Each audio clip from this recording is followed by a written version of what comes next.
Operation tiger नंतर एकनाथ शिंदेंचा पहिलाच दिल्ली दौरा, बंडखोर 6 खासदारांसह शिंदे शहांची भेट घेण्याची शक्यता। केंद्रीय मंत्रिमंडळ विस्ताराच्या चर्चा सुरू असताना दौऱ्याला महत्त्व। लोकसभा अध्यक्षांनी बंडखोर 6 खासदारांचं विलीनीकरण मंजूर केलं नाही, ठाकरे गटाचे खासदार अरविंद सावंतांचा दावा। पक्षाचं विलीनीकरण झाल्याचा दावा घटनात्मकदृष्ट्या अवैध असल्याचं सावंतांचं मत। सुनेत्रा पवारांना आव्हान देणाऱ्या नोटिशीशी संबंध नाही, प्रफुल्ल पटेल यांची एबीपी माझाला प्रतिक्रिया, तर राष्ट्रवादीमध्ये काही सुधारणा आवश्यक असल्याची टिप्पणी।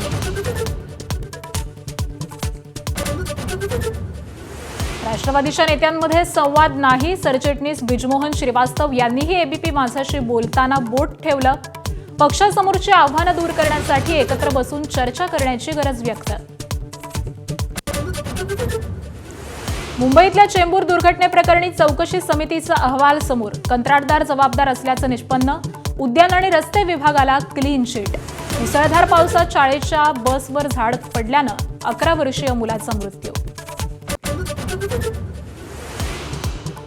मुंबईत प्रेम प्रकरणातून 17 वर्षीय तरुणीची हत्या, जंगलात मृतदेह फेकून दिला। वन विभागाच्या पेट्रोलिंग दरम्यान मृतदेह सापडला, आरोपी अटकेत। नाशिकच्या इगतपुरीत पर्यटकांवर हल्ला करणारे 6 ते 7 जण ताब्यात। पीडित कुटुंबातील तरुणीची छेड काढल्यानं वाद झाला।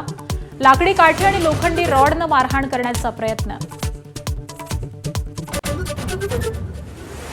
पुणे महापालिकेच्या शाळांची दुरावस्था, स्वामी विवेकानंद शाळेत प्रसाधनगृहातील छताला गळती, 25 संगणक खराब। गवत वाढल्यामुळे शाळेत अनेकदा साप शिरल्याच्याही घटना।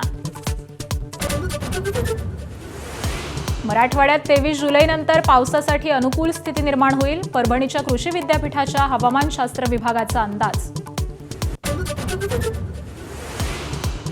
राज्यात गेल्या आठवड्यामध्ये पडलेल्या पावसाचा भाजीपाल्यावर फटका, राज्यातून होणारी आवक घटली, भाज्यांचे दर 40% वाढले।